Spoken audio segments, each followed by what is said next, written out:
Hello दोस्तों, आज हम बात करेंगे what is objective correlative. Objective correlative English literature में इसका क्या मतलब होता है। Objective correlative is a literary concept used to express emotions through a set of objects, situation और इवेंट्स। ऑब्जेक्टिव कोरिलेटिव एक लिटरेरी कॉन्सेप्ट है जिसके द्वारा राइटर जो है एक्सप्रेस करता है इमोशंस को, किसके द्वारा? ऑब्जेक्ट्स, सिचुएशंस और इवेंट्स के द्वारा। इसकी एक तरह की टेक्निक है जो यूज़ की जाती है। इस टेक्निक का इजाद टी.एस. इलियट, ये जो टर्म था was popularized by T S. Eliot, उनके ऐसे इन जैसे हैमलेट एंड हिज प्रॉब्लम्स में इसके बारे में बात की है। थोड़ा और गहराई समझेंगे अंडरस्टैंडिंग ऑब्जेक्टिव कोरिलेटिव को। It's a way for writers, जैसे मैंने बताया कि राइटर्स के लिए ये रास्ता है, एक तरीका है राइटर्स का एक्सप्रेस करने का इमोशंस को, not by describing them directly. ये नहीं कह सकते कि हाँ मुझे सैड फील कर रहा हूँ, इस तरह से डायरेक्टली नहीं लिखेंगे, but by using a set of objects, situations और events that evoke those emotions in the reader. वो क्या करेंगे? वो डायरेक्टली सैड ना लिख के या कोई भी चीज़ को ना, किसी भी इमोशंस को डायरेक्टली ना लिख कर वो क्या करेंगे? कुछ ऑब्जेक्ट्स को के द्वारा दिखा देंगे बात को अपनी, कह देंगे, या सिचुएशंस को या इवेंट्स को, जिससे क्या होगा? उन ऑब्जेक्ट्स या सिचुएशंस या इवेंट्स के द्वारा रीडर जब उसको पढ़ेगा तो उसके अंदर इमोशंस अपने आप जागृत हो जाएंगे।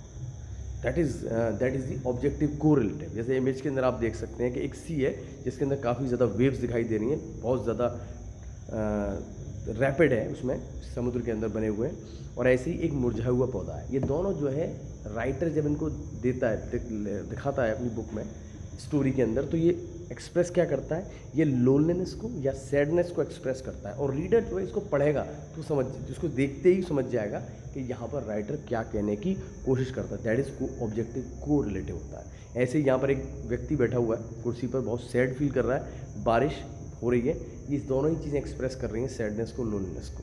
तो राइटर क्या कर रहा है? ऑब्जेक्टिव कोरिलेटिव के द्वारा वो इमोशंस को डायरेक्टली ना कह के वो कुछ सेट ऑफ ऑब्जेक्ट्स को रख देता है राइटर रीडर के द्वारा सामने, या फिर कुछ सिचुएशंस ऐसी बता देता है कि रीडर खुद ही अपने द्वारा उस चीज़ को समझ लेता है कि हाँ यहाँ पर राइटर क्या कहने की कोशिश कर रहा है। शेक्सपियर जिन्होंने मैकबेथ लिखी थी, उसके अंदर एक लाइन है, आउट आउट ब्रीफ कैंडल। इसका मतलब क्या है? आउट आउट ब्रीफ कैंडल के माध्यम, इस लाइन्स में ये दिखाया जा रहा है, कैंडल है वो जल रही है। कैंडल क्या रिप्रेजेंट कर रही है? यहाँ पर बता रही है, जलती हुई कैंडल सिंबलाइज क्या कर रही है? Fleeting nature of life. मतलब कि life is not permanent, is a temporary, और डेली वो हमसे हाथों से जा रही है। तो यहाँ पर कैंडल, ब्रीफ कैंडल के माध्यम से, दैट इज़ ये एग्जाम्पल है ऑब्जेक्टिव कोरिलेटिव का। वो जो राइटर है वो कह नहीं रहा है डायरेक्टली, मगर इस ऑब्जेक्ट के द्वारा या इस बात के द्वारा वो ऑब्जेक्टिव कोरिलेटिव के द्वारा एक्सप्रेस कर रहा है इमोशंस को। ऐसे ही टी.एस. इलियट ने पोएम लिखी the love song of J. Alfred Prufrock, जिसके अंदर एक लाइन है, इसमें दो, एक तो येलो फॉग को उसमें सिंबल दिखाया गया, और एक पेशेंट है जो टेबल पर लेटा हुआ है। ये दोनों ही चीज़ें जो है दिखा रही हैं पैरालिटिक कंडीशन और इनडिसीजन, जो हीरो है उसके बारे में, कि प्रोटैगनिस्ट जो है पूरी तरीके से पैरालिटिक है और इनडिसीजन लाइफ बता रहा है कि वो डिसीजन नहीं ले पा रहा है लाइफ में। That is the objective correlative, जिसके द्वारा राइटर एक्सप्रेस कर रहा है इमोशंस को डायरेक्टली नहीं, मगर इन सिंबल्स के द्वारा, इन ऑब्जेक्ट्स के द्वारा वो बताता है। तो ये था आपका ऑब्जेक्टिव कोरिलेटिव। आई होप आपको इस वीडियो के द्वारा इसको समझने में मदद मिलेगी। अगर आपको वीडियो अच्छी लगी तो प्लीज़ सब्सक्राइब और बेल बटन दबाना ना भूलें। Thank you.